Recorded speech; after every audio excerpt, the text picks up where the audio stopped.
Ethical leadership requires that those entrusted with authority exercise it with humility, because we are exercising this power on behalf of the people. That we also be conscientious that public power is never personal property.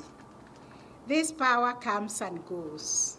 Today we are High Court judges, and I've been here, I think, almost 23 years ago. So it's transient.